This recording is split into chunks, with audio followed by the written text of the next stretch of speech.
The internet was smaller then. Easier for the feds to cover up massacres at unknown military bases. But it wasn't a military base. There never was a military base. Instead, there was a research facility where they held horrifying things. The Roswell aliens were the least of those things. In fact, I doubt they were even there. I envy the people who died in the charge.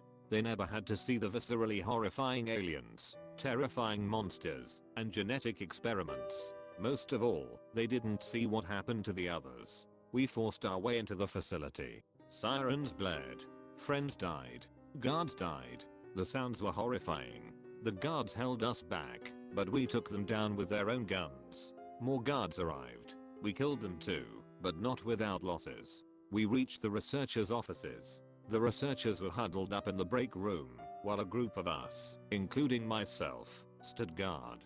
Some of us went to search for documents and cool alien stuff. Not many of them returned. A little while later, the third group came, in leading people in orange jumpsuits. Every single one of the people who came back to drop off the prisoners looked like they'd seen more than just dead friends. One of the researchers stood up, tucking a weird ornate necklace into his lab coat, said something like, "Hey, thanks for the extra lives."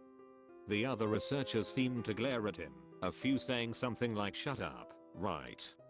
I think his name was Right. Anyway, we swapped duties after. As we left the researchers, one of them said skip 682 or something. Was it a code? No. They were warning us. We didn't skip 682. We saw what it was. It was like a giant alligator suspended in acid, its flesh sloughing off and regrowing just as fast. I left to vomit in a restroom closer to the break room. I was lucky. Or perhaps unlucky. Maybe the people who stayed were lucky. A new siren went off. An automated message said 682 has breached containment. All nearby mobile task forces have been mobilized. Screams came from behind me. There was a roar that filled me with primal fear. The break room was in front. The researchers and prisoners and our ragtag army were scattering. A new alarm.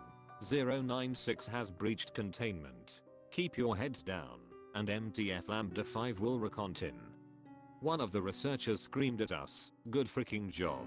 You caused a K-class event. I hope you become deckless personnel because of this." Pretty sure she meant declassified by that. No idea what that meant. We ran like hell. I escaped the facility. The screaming was horrendous. A huge humanoid ran at people, tearing them apart, and I can't describe it without vomiting. There was nothing left of them after that. Horror was done with them. Nothing but a smear of blood on the ground, and a few bits of clothing in some cases. The others were rounded up. I don't know what happened to them. It was all I could do to get back into my camouflaged hide and wait for the noise to die down. It was night when I went to my car and drove to Vegas. I got high off my butt, hoping I'd think it was a hallucination.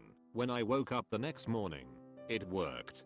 For about 26 years it worked. Until now. Don't storm Area 51. Don't poke the sleeping lizard.